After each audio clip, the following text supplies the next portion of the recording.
continuación el manejo de craneofaringiomas por el doctor Jaime Cribol, neurocirujano, jefe de cátedra de neurocirugía del Hospital Universitario de Caracas. Un placer, doctor Cribol. Adelante. Ok, entonces, ante todo, bueno, agradecerle al comité organizador por la invitación que me hicieron para comentar con ustedes un poco del manejo actual desde el punto de vista quirúrgico de de los craneofaringiomas. Entonces quisiera que organizáramos la charla inicialmente mostrando algunos detalles en general, ¿ok? Que son los que justifican las conductas neuroquirúrgicas de hoy en día.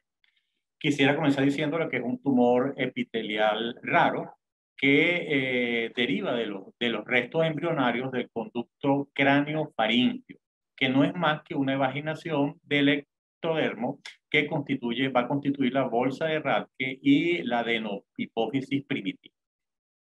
Desde el punto de vista de la OMS, esto está categorizado como un grado 1, lo que significa que es un tumor benigno, pero tiene como característica que es un tumor extremadamente infiltrante de los tejidos adyacentes, sea del hipotálamo, de la hipófisis, del quiasma o de los nervios ópticos. Desde el punto de vista epidemiológico, estos tumores se presentan en el 1 al 3% de todos los tumores intracraneales. Tienen una incidencia de 0,5 a 2 casos por millón de habitantes al año, con una prevalencia de 1 a 3 por 100.000 habitantes. Fíjense qué interesante este tumor, como tiene una distribución bimodal. O sea, lo vamos a encontrar tanto en la edad pediátrica, en los pacientes de 5 a 15 años, así como en personas de 54 a 71. Él es un tumor no neuroepitelial más frecuente en la infancia, es el tumor más frecuente de la región celular en la infancia y se presenta con este detalle, ¿no? 5 a 6% nada más son intracelares, la mayoría son supracelares. Y ya por ahí vamos viendo los tipos de abordajes quirúrgicos que podemos hacer. Desde el punto de vista de la anatomía patológica, estos tumores van a ser en su mayoría mixtos. ¿Qué significa mixto? Que van a tener un componente sólido y un componente quístico. Mientras que los sólidos solamente se presentan en una frecuencia menor del 18 al 34. Tienen como característica que las calcificaciones están presentes en el 90% de esto y que se pueden presentar como una cotufa o como palomitas de maíz por su forma irregular o pueden estar presentes como una especie de cáscara alrededor de las lesiones quísticas. Ellos al crecer tienen la característica de que elevan e invaden, infiltran el quiasma óptico y la región hipotalámica. Y entonces pueden ocupar la silla turca, pueden estar en el área supracerral, pueden estar metidos dentro del tercer ventrículo y extenderse hacia la parte posterior del tallo, como se ve en la imagen, esa parte que es como más clarita, que está arriba de la hipófisis, sería la parte supracerral, mientras que la mancha más oscura sería, entonces, esta que está aquí, sería la parte que está infiltrando el tallo cerebral.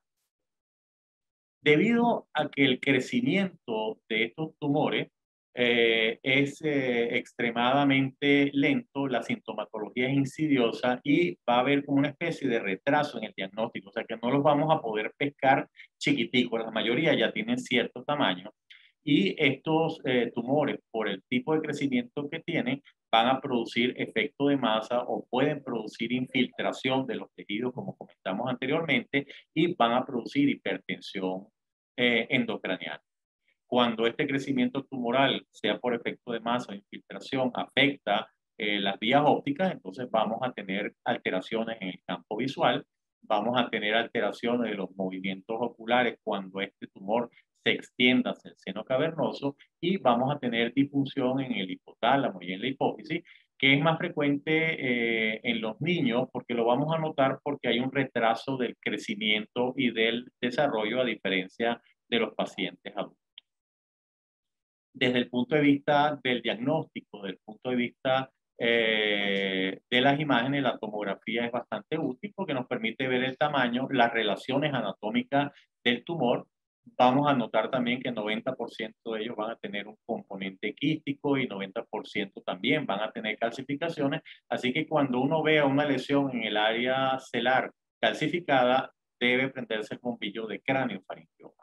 Y vamos a encontrar entonces que puede haber realce en anillo o el nódulo tumoral que se prende. La otra herramienta es la resonancia magnética, también nos permite ver el tamaño de la extensión. Recuerden que en resonancia tenemos los cortes coronales y sagitales que son de mejor calidad y de mejor resolución que en tomografía, así que nos permiten planificar bien el tipo de cirugía que vamos a hacer. Y como dato, llevarse esto que los quistes no captan contraste y son homogéneos, mientras que las lesiones sólidas son heterogéneas y sí captan contraste. La cirugía es el tratamiento de elección de estos tumores, ¿ok? Nos va a permitir, dentro del objetivo, hacer el diagnóstico histológico definitivo de la lesión, va a permitir reducir los síntomas compresivos y va a permitir resecar la mayor cantidad de tumor con la menor morbilidad posible. Ese es más o menos el objetivo, tomando en cuenta de que existen ciertas dificultades, pues los márgenes del tumor son irregulares, existen adherencias con los tejidos adyacentes y generalmente, por lo que habíamos hablado, cuando se presentan ya tienen un tamaño bastante grande. Este detalle es importante, que es clasificarlo a los tumores si están dentro del área celar, si son prequiasmáticos o si son retroquiasmáticos. Fíjense que la mayoría están en el área supracelar, en el 75%, mientras que en los intracelares solamente un 4%. Y como esto es un resto de un tejido embrionario que viene de la faringe, vamos a encontrar un 21% de lesiones que están por debajo de la silla. En la lámina de la derecha hay un detalle importante, que es esta línea que está aquí. Entonces, fíjense que si la extensión del tumor pasa esta línea viene siendo el tubérculo mamilar, o sea que es la pelotica esa que aparece por detrás del infundíbulo en la resonancia. Si la lesión supera esta línea que está aquí vertical, entonces ya el riesgo, las complicaciones son extremadamente altas por daño al hipotálamo. Desde el punto de vista de los abordajes, van a depender del tamaño, de la ubicación de la lesión, de la presencia de calcificaciones o no, de la experiencia del cirujano, de la presencia de hidrocefalia o del componente quístico. Desde el punto de vista de los abordajes, siempre está la discusión entre craniotomía o transesfenoidal. Por supuesto, esfenoidal al no cerebro tiene una menor morbilidad. Pero la vía intracelular, va a quedar, la vía transesfenoidal va a quedar solamente para las lesiones intracelares. En algunas oportunidades, si estas tienen una cierta extensión, supracelular, uno pudiera intentar rebajarla a través de esta vía. Por supuesto que siempre la vía transesfenoidal es mejor tolerada que la craniotomía, pero si la silla turca es muy pequeña o está muy poco neumatizada, como se presenta en los niños, a veces esta vía no es adecuada. Y entonces aparecen las otras modalidades de vías que ya son por craniotomía, donde la vía terional es la generalmente preferida de las abordajes de las lesiones supracelares. Esto nos va a permitir ver los nervios ópticos, el quiasma, las estructuras anatómicas que están al lado, y han habido varias modificaciones históricas donde se ha tratado de resecar parte de la órbita o parte del zigoma para poder abordar más fácilmente la región supracelular sin tener que levantar tanto el lóbulo frontal. Existen también los abordajes subfrontales, que son buenos cuando la lesión es anterior, y quedan los abordajes transcallosos, que es metiéndose de manera interhemisférica y abriendo parte del cuerpo calloso para caer dentro del ventrículo y ahí poder hacer la exéresis tumoral. Pero tiene un problema, tiene una desventaja, que cuando uno se mete por arriba no está viendo dónde le queda el quiasma ni dónde queda el infundíbulo, y entonces hay un riesgo importante de producir lesiones de esta zona. Los tumores quísticos se pueden abordar tanto por la parte transesfenoidal como la terional. Fíjense en esta imagen de intraoperatoria, como esta cinta blanca que está aquí es el nervio óptico. Y fíjense que toda esta estructura es el cráneo faringioma. Aquí estaría, esto sería cuando uno está llegando y esto es cuando ya abierto el tumor, se ha hecho la exéresis tumoral y fíjense cómo queda ya un campo bastante parecido a la anatomía normal, donde están viendo el quiasma óptico, los dos nervios ópticos, aquí ven la carótida, la cerebral anterior y la cerebral media, y quedó descomprimido el área, las vías ópticas, y de ahí que ya tenemos ganancia para el paciente. Existe una tercera modalidad que la vamos a utilizar en caso de lesiones quísticas, que es el reservorio de Ommaya, que viene siendo esta pieza que está aquí, es una piecita de silicón que se conecta a través de un catéter que va colocado en la parte quística de la lesión. Y esto se lleva a cabo colocándolo matemáticamente exacto con el equipo de estereotaxia y va a permitir el drenaje si el quiste se llegase a llenar, o pudiéramos utilizarlo para colocar tratamiento intracavitario, que puede ser en dos modalidades, uno que sería quimioterapia, donde la bleomicina es la que más frecuentemente se utiliza, y claro, la bleomicina va a actuar directamente en la parte quística, no en la parte sólida, pero va a permitir en un momento dado hacer que ésta se reduzca de tamaño en la parte quística y evita o hace que uno, si necesitara radioterapia, entonces por lo menos permitir que el pacientico crezca hasta los 5 o 7 años sin necesidad de darle tratamiento radiante, porque ya sabemos que tiene efectos nocivos sobre el cerebro si el paciente es muy joven. Y existen también las experiencias con isótopos radiactivos que van a permitir también tratar la parte quística. Fíjense en este esquema cómo queda el reservorio de Ommaya colocado debajo de la piel, cómo el catéter va directamente a la parte quística del tumor, como con una mariposita esa que están en todos los hospitales, podemos pulsarla. Claro, tiene que ser una agujita muy finita para no romper el reservorio, y desde ahí podemos aspirar el contenido del tumor o podemos colocar la bleomicina. Fíjense que aquí está la prueba que uno debe hacer siempre antes de que vaya a colocar algo, que es en el reservorio de Ommaya, colocar contraste y rellenar el tumor para estar seguro que no hay extravasación, porque tanto la bleomicina como los materiales radiactivos son extremadamente tóxicos para el sistema nervioso. El otro manejo es el de la hidrocefalia, ¿no? Muchos de estos tumores, como el que estamos viendo aquí, crecen, ocluyen el agujero de Monro y se termina produciendo hidrocefalia. Entonces, desde el punto de vista neuroquirúrgico, siempre es preferible tratar de colocar, de vaciar los quistes y permitir que el líquido cefalorraquídeo circule normalmente antes de colocar las válvulas, porque las válvulas, a pesar de que es una cirugía relativamente sencilla, no están exentas de complicaciones.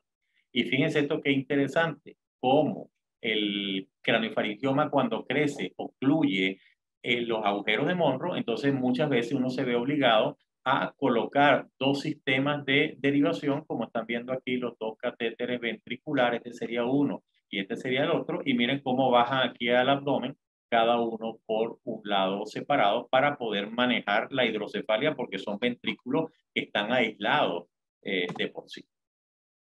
Y viene el punto importante, ¿no? Que es la controversia que hoy en día existe entre los que avalan la cirugía agresiva. Ellos se basan diciendo en que si yo lo reseco completo, el paciente está curado, pero el problema son la cantidad de complicaciones, de lesión hipotalámica, de deterioro cognitivo, de deterioro de la calidad de vida. Y hoy en día se le han puesto como que ciertos límites a ese tipo de cirugía agresiva. Básicamente no debe utilizarse cuando las lesiones tengan más de 4 centímetros, cuando su localización sea retroquiasmática, cuando haya una importante invasión del tercer ventrículo, cuando estén adheridas a los vasos, tengan más de 10% de calcificaciones o existe hidrocefalia. No es buena ese tipo de conducta. Mientras que existe la otra modalidad, que es la de resección parcial, o sea, hacer un debulking, hacer una descompresión del tumor, descomprimir las vías ópticas, no tocar el hipotálamo, porque el hipotálamo es extremadamente sensible a la manipulación Y hoy en día las técnicas de radioterapia han mejorado muchísimo y permiten el control de la lesión. El mensaje más importante desde el punto de vista neuroquirúrgico es que la decisión que uno tome en el momento del tratamiento debe ser la que ofrezca la menor morbilidad posible para el paciente en vista de que estas lesiones son crónicas, se mantienen, el paciente mantiene una sobrevida larga y hay que ir peleando con estos tumores porque tienen tendencia a recidivar.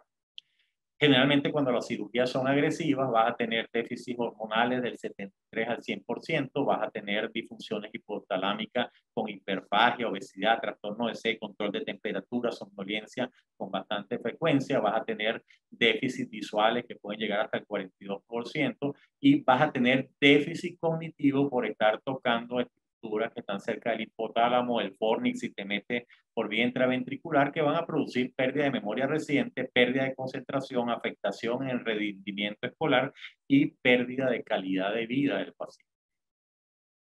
La mortalidad intraoperatoria o las complicaciones importantes están cerca del 1,7 a 5,4%. Y fíjense este detalle, las reintervenciones llegan hasta 24% de mortalidad, de tal manera que si hay que solucionar algo desde el punto de vista quirúrgico, debe hacerse en la primera cirugía. Las reintervenciones tienen porcentajes muy altos de complicación. Y la sobrevida a los 10 años está cerca del 74 al 100% de los pacientes, si uno compara resecciones totales o resección parcial más radioterapia. Aunque a mediano plano, a lo mejor a mediano plano, en los primeros 5 años, la supervivencia de los jóvenes es mayor que en el lado de los adultos, a largo plazo, después de 20 años, se igualan los dos. Entonces, fíjense este detalle que es el mensaje que yo quería mandarle, que la resección completa, cuando hablo de resección completa, hablo más del 95%, va a estar el índice de recidiva a los 10 años está entre el 25 y el 62%.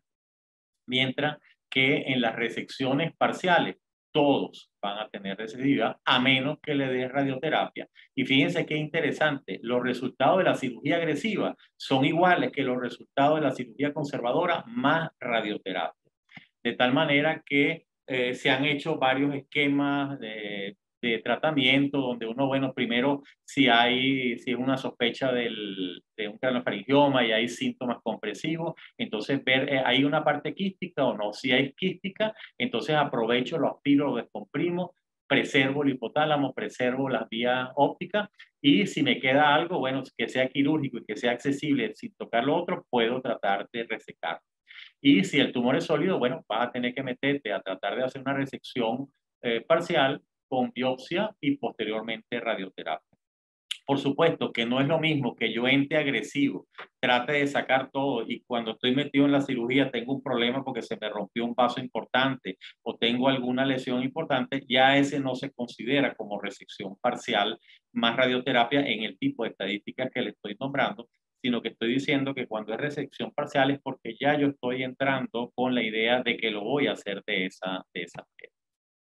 Quisiera concluir entonces diciendo que los craniofaringiomas deben ser tratados como una enfermedad crónica, pues estos pacientes se presentan desde la edad pediátrica y llegan hasta la edad adulta sufriendo este problema con múltiples recidivas, con múltiples quistes que se van a presentar o crecimiento tumoral, que el tratamiento debe ser en todo momento tratar de preservar la función hipotalámica y la visión. Lo importante es la calidad de vida del paciente, ¿ok?